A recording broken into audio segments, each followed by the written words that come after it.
आज महाराष्ट्रातील शेतकऱ्याकरता अत्यंत महत्वाचा निर्णय आमच्या सरकारने घेतला आहे। शेतकऱ्यांच्या शेतातील घरे असतील, गोठा असेल,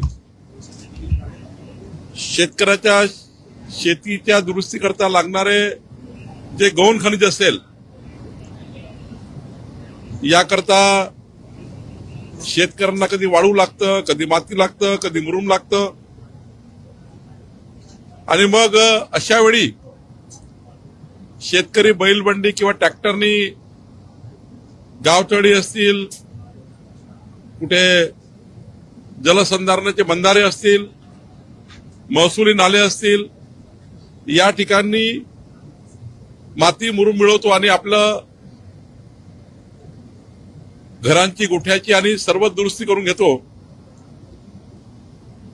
खरं तर विधिमंडळाची मागणी होती, अनेक सदस्याची मागणी होती, आमचे रणधीर सावरकर यांची मागणी होती, जवळपास विधिमंडळातल्या 40-50 सदस्याची मागणी होती की शेतकऱ्याला लागणारं गौण खनिज, रेती, गिट्टी, मुरुम जे शेतकरी स्वतःकरता वापरतात त्याकरता रॉयल्टी माफ असली पाहिजे। आज सरकारने शेतकऱ्यांना लागणाऱ्या गौण खनिजाची रॉयल्टी माफ केलेली आहे। शेतकऱ्यांनी एक साधा अर्ज तलाठ्याकडे करायचा आहे आणि तलाठ्याकडे अर्ज करून कुठून माती आणणार, कुठून रेती आणणार, कुठून त्या ठिकाणी मुरुम आणणार, याकरता त्यांना सुचवायचं आहे।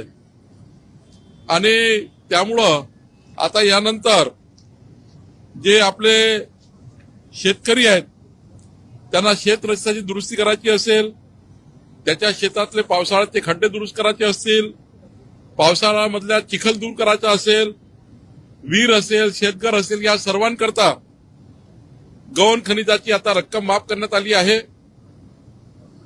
फक्त शेतकऱ्यांनी कुठला व्यावसायिक उपयोग केला, व्यावसायिक वापर केला तर मात्र गौण खनिज त्या ठिकाणी माफ होणार नाही।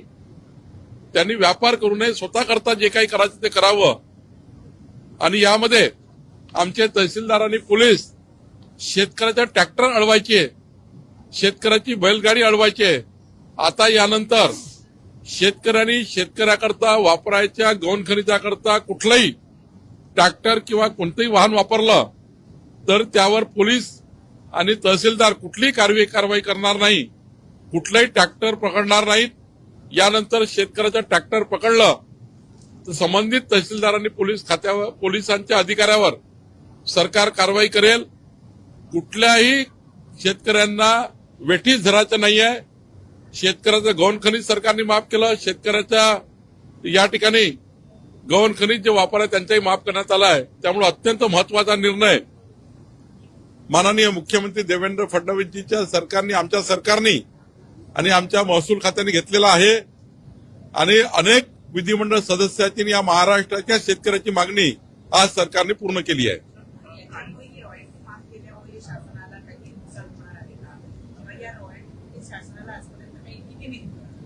फारच कमी रॉयल्टी आपण घेतो, पण मला असं वाटतं शेतकऱ्याकडनं रॉयल्टी घेणे हे चूक आहे।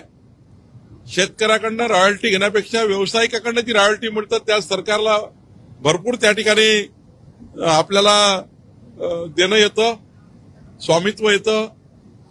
शेतकऱ्याकडनं कुठल्याही प्रकारची रॉयल्टी घेणे हे चूक आहे, कारण शेतकरी आपल्या शेताकरता काम करतोय, तो त्या ठिकाणी राबराब मेहनत करतोय। त्यांची मेहनत आज एवढी आहे की त्यामुळे आपला महाराष्ट्र जगतोय, देश जगतोय। शेतकरी नसेल तर आपण जगू शकत नाही। त्यामुळे शेतकऱ्यांनी शेतकऱ्याच्या कामाकरता रॉयल्टी घेणे चूक आहे, शेतकऱ्याची गाडी पकडणे चूक आहे, शेतकऱ्याचं ट्रॅक्टर पकडणे चूक आहे। आणि त्यामुळे सरकारने हा निर्णय घेतलेला आहे।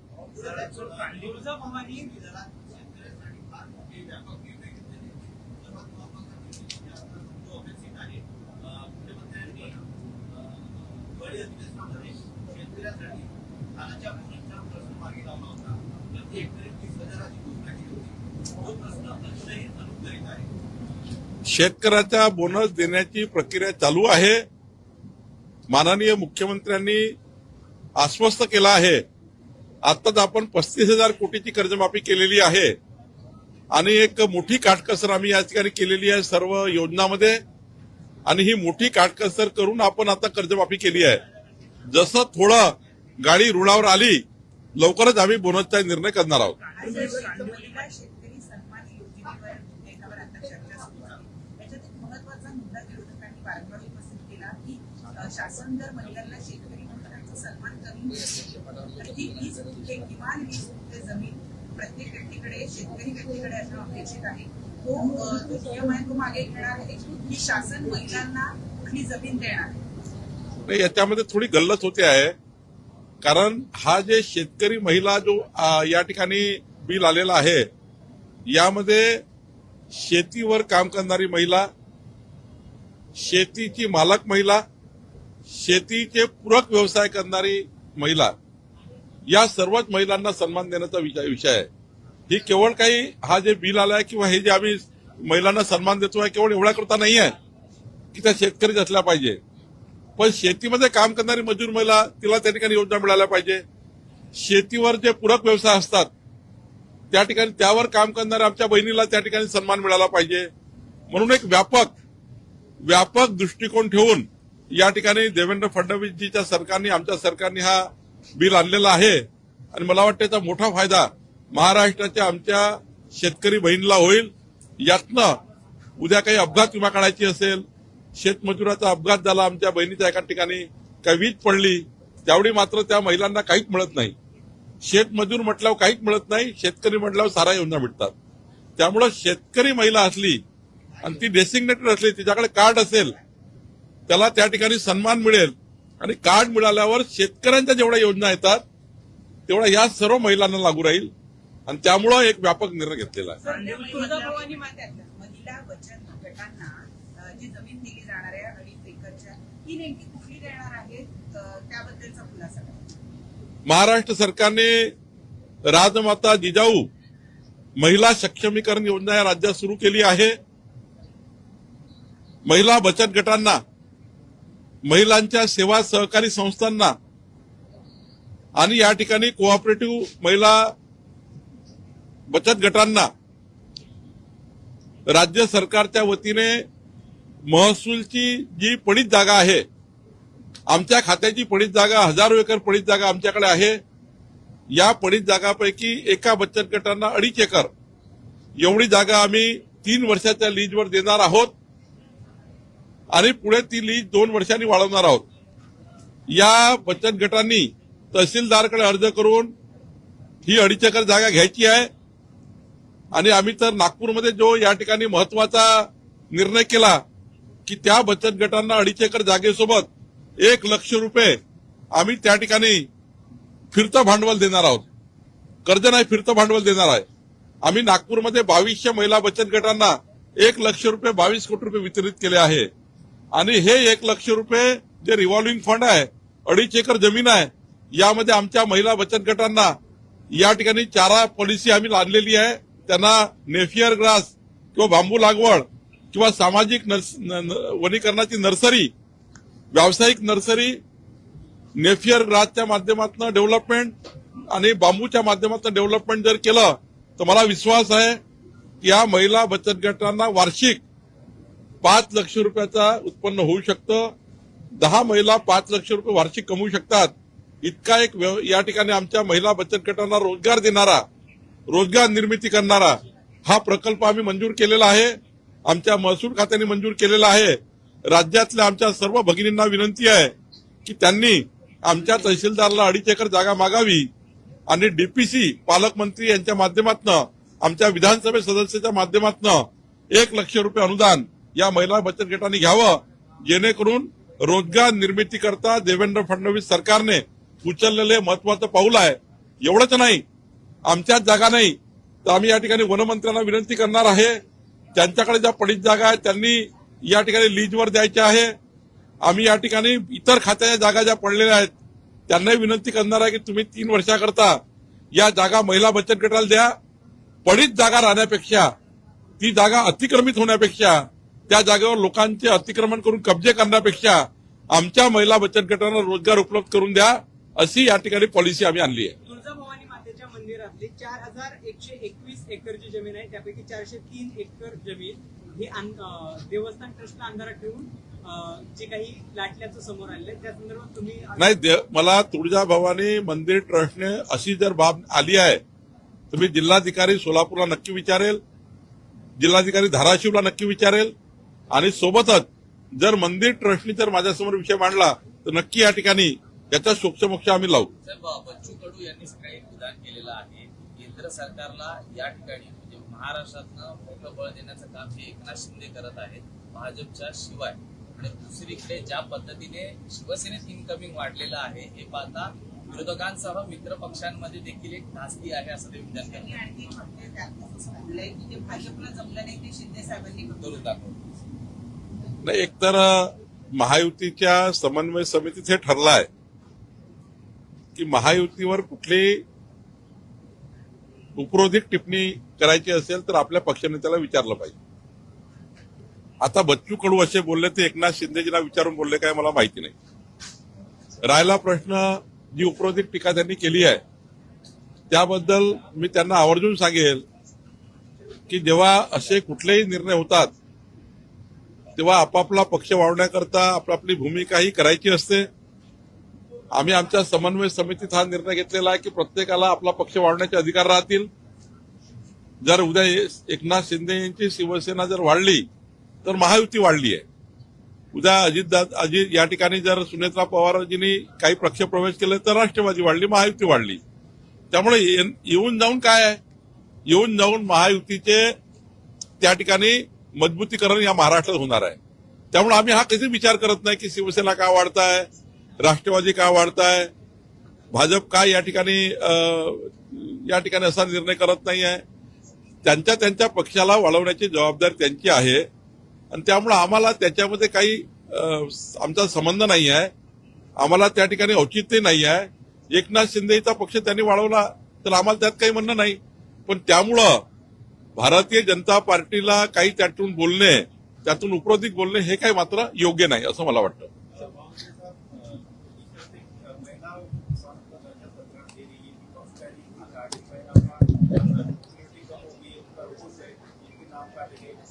सरकार ये स्कीम ला रही है और किसानों के जो पैसा है उनके नाम पर जो जमीन है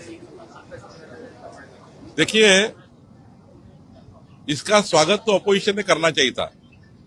सरकार की मंशा क्या है कि महिला किसान जो खेत में काम करती है वो मजदूर है. आज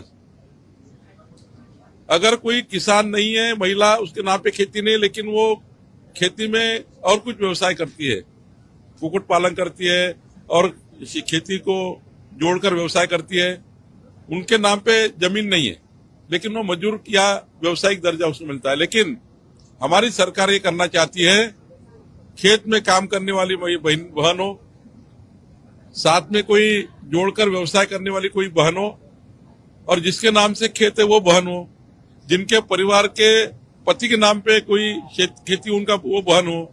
ये सबको अगर अपन ने किसान का दर्जा दिया तो किसान को मिलने वाली सारी फैसिलिटी, केंद्र सरकार राज्य सरकार की सारी योजनाएं ये सभी बहनों को मिलेगी. आज क्या हो रहा है, जो किसान में खेत में काम करने वाली किसान की हमारी बहन है, मजदूर दिखाया गया, कोई भी योजना नहीं मिलती है. कल बिजली गिरी तो 2 लाख रुपए की गोपीनाथ मुंडे जी की, स्वर्गीय गोपीनाथ मुंडे नाम की योजना जो है वो नहीं मिलती है. उनका फसल का बीमा नहीं कर सकते हैं. खेत में काम करने वाली मेरी बहन को अगर हमने किसान का दर्जा दिया, उसको सम्मान दिया, तो राज्य सरकार की कम से कम 15 योजनाएं ये वो बहन को लागू होगी. उसका अड़चन में उसको साथ मिलेगा. इसलिए हमने निर्णय लिया है. और मेरी बहन को अगर किसान का सम्मान का दर्जा मिलता है तो अपोजिशन को क्या डर है? अपोजिशन ने आज तक क्यों नहीं किया ये सम्मान? हमारी बहनों का सम्मान हम कर रहे हैं. देखिए, जमीन का सवाल ही नहीं है. जमीन आप उनके नाम पे रहना आवश्यक नहीं है. वो किसान के खेत में काम करती है, वो किसान नहीं है. किसान के खेत में बोती है, वो मजदूर है. कब मजदूरी रखेंगे उसको? कोई योजना नहीं मिलने देंगे. वो कोई रोजगार जोड़ के रोजगार करती है, उसको मजदूरी रखेंगे. मेरा कहना है, हमारे सरकार का कहना है जब वो खेत में काम करने जाती है तो किसान है, जब खेत को जोड़कर काम करती है तो किसान है। तो मुझे लगता है कि सरकार ने बहुत बड़ा सम्मान हमारी बहनों को दिया है और ये सम्मान हम देंगे। अपोजिशन इसको अगर राजनीति करती है तो हमारी बहना इनको अपोजिशन को छोड़ेंगे नहीं। जो बहन को किसान का दर्जा मिलने वाला है, ये एक सरकार का बहुत बड़ा पहल इस देश के अंदर महाराष्ट्र सरकार का है। कांग्रेस साहब संजय राउत ये बोल रहे हैं कि हमारे पास बीजेपी सीधी आएगी तो हम घंटे भर में बीजेपी के 10 पूरे करेंगे, शिवसेना के भी करेंगे, करेंगे। 2047 के बाद देखेंगे। ये जो वो कह रहे हैं कि 2047 से तो कोई चांस नहीं है। ये देश की जनता और महाराष्ट्र की जनता एनडीए के साथ है और 2047 के बाद संजय राउत जी कहाँ रहेंगे, मैं कहाँ रहूंगा नहीं मालूम, लेकिन 2047 से तो कोई भविष्य नहीं है उनके हाथ में जाने का। इसलिए 2047 के बाद देखेंगे। सर, आज मॅनहोल मध्ये पडून एका व्यक्तीचा मृत्यू झालेला आहे, त्याच्यावरती तुमच्या मुंबई भाजपचे अध्यक्ष आहेत अमित साटम, त्यांचं असंवेदनशील असं वर्तणूक दिसून आली। विधान भवनाच्या बाहेर या परिसरामध्ये तर जयंत पाटील यांच्याशी बोलताना ते हसून या सगळ्या संदर्भातली प्रतिक्रिया त्यांच्यासोबत बोलत होते। ही सगळी वागणूक असंवेदनशील दिसते का? कारण की एका व्यक्तीचा मृत्यू झाला या प्रकरणी। नाही, मला संदर्भ माहित नाही, पण प्रत्येक घटना आमच्याकरता अत्यंत महत्वाची आहे, संवेदनशील आहे। तिला भावनिक पद्धतीने तिला या ठिकाणी घेऊन तिला त्या घटनेचा आदर, त्या घटनेला तातडीनं सरकारने टेकओव्हर केलं पाहिजे। त्या दुःखद परिवाराची सांत्वना केली पाहिजे। दुःखद परिवाराचा तर जीव आपण वापस आणून देऊ शकत नाही, पण त्या दुःखद परिवाराच्या पाठीशी सरकार कसं उभं आहे हे आपल्या वर्तणुकीतून दिसलं पाहिजे। मला वाटतं अमित साटमजी अत्यंत प्रगल्भ नेते आहेत। त्यांनी काहीतरी दुसरा संदर्भ जोडून त्या ठिकाणी काही सुरू असेल, त्याच्यामध्ये हे वाक्य टिपलं गेलं असेल। कधी कधी व्यक्ती बोलताना एक बोलतं, दुसरं त्याची चालू होतं, तिसरं चालू होतं आणि त्यामुळे कुणाचा संदर्भ कुणाशी जोडण्यात येतो। मला वाटत नाही की अमित साटमजी कधी अशी या ठिकाणी कुठल्याही संवेदनशील घटनेला असं करतील। त्यांनी जोडून काय बोलले असतील म्हणून झालं असेल, पण त्या ठिकाणी सरकार ही गांभीर्याने संवेदनशीलपणे अशा घटनेला घेईल आणि मृत जो त्या ठिकाणी मृत कुटुंबातला जो मुलगा आहे किंवा जे काही घटना झाली आहे त्याला घटनेला सरकार त्या घटनेच्या त्या घटनेमध्ये जो त्या ठिकाणी परिवार आहे त्याच्या पाठीशी सरकार उभं राहील।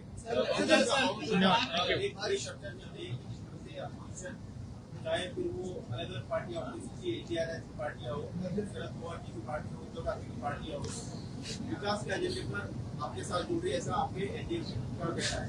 उनका ये कहना है कि उनके लोगों को जो है तोड़ा जा रहा है क्योंकि एजेंसीज का दबाव है। शरद पवार की पार्टी जो है उसमें भी 2 धारा बटी जा रही है कि एक सत्ता पक्ष की जाए या फिर कांग्रेस में विलय किया जाए।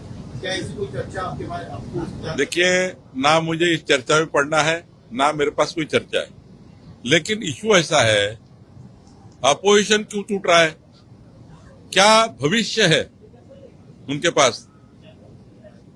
जब उनका नेता राहुल गांधी जैसा नेता रहेगा तो क्या भविष्य है? उद्धवी जैसे नेता तो क्या भविष्य है? शरद पवार जी की परिस्थिति आज ठीक नहीं है, उम्र के हिसाब से, हेल्थ के हिसाब से। क्या भविष्य है वहां के रहने वाले लोगों का? आखिरी हर व्यक्ति अपना भविष्य देखता है। राजनीति में काम करने वाला व्यक्ति भविष्य देखता है। तो भविष्य की चिंता है, चुन के आने का कोई सवाल नहीं है। आने वाले 2047 तक कोई ठीक ठिकाना नहीं है, नेतृत्व ही नहीं है। देखिए, पार्टियां ने क्या कोई पत्थर मट्टी थोड़ी होती है, नेतृत्व होता है। जिस पार्टी के पास नेतृत्व है वो पार्टी मजबूत पार्टी होती है। और इस देश में प्रधानमंत्री मोदी जी का नेतृत्व ऐसा है जो सभी को खींच के लाता है, सभी को वहां जाने की बात करते हैं लोग। प्रधानमंत्री जी का नेतृत्व जो है और भारतीय जनता पार्टी के वैचारिक विचार जो है उसको लेकर लोग हमारे साथ आ रहे हैं, हमारे साथ जुड़ रहे हैं, हमारे एनडीए में जुड़ रहे हैं। तो मुझे लगता है हम नेक, ईमानदार और स्वच्छ दिल से लोगों को साथ काम करने को तैयार है। अपोजिशन को ऐसा लगता है कि इनकी नाव में बैठना चाहिए तो निश्चित रूप से वो हमारा दामन पकड़ सकते हैं। विकसित भारत का दामन मोदी जी ने दिया हुआ है, वो दामन को अगर लोग पकड़ते हैं, इसके लिए हम क्या करेंगे? विकसित भारत का दामन मोदी जी ने दिया हुआ है। सर, महाराष्ट्र में कई जिलों में भाई बारिश हो रही है, मुंबई समेत रायगढ़, कश्मीर, मुंबई में मारी जाती है। इस तरह के निर्देश कलेक्टर्स को दिया गया है जो बारिश आज हर कैबिनेट की तरह आज भी कैबिनेट में मुख्यमंत्री महोदय जी ने पूरी ब्रीफिंग ली है कैबिनेट ने ब्रीफिंग ली है। 29 मृत्यु हो गए हैं, 45 जनावर चले गए हैं, ऐसी सारी ब्रीफिंग होती है। उसपे क्या क्या एनडीआरएफ एडीआरएफ कहाँ भेजना है, कहाँ पे एडीआरएफ को रखना है, कहाँ एनडीआरएफ को रखना है, सारा प्लानिंग होता है कैबिनेट में और वो हिसाब से सारा बचाव कार्य चालू होता है। आज मुख्यमंत्री ने कैबिनेट में सारा बचाव कार्य की योजना तैयार की। आने वाले 4 दिन जो बारिश के इसको लेकर कहाँ पे टीमें होना चाहिए, क्या होना चाहिए, सारी योजना तैयार की है और सरकार पूरी चुस्त है और सरकार पूरी तरह से इस पर ध्यान देकर है।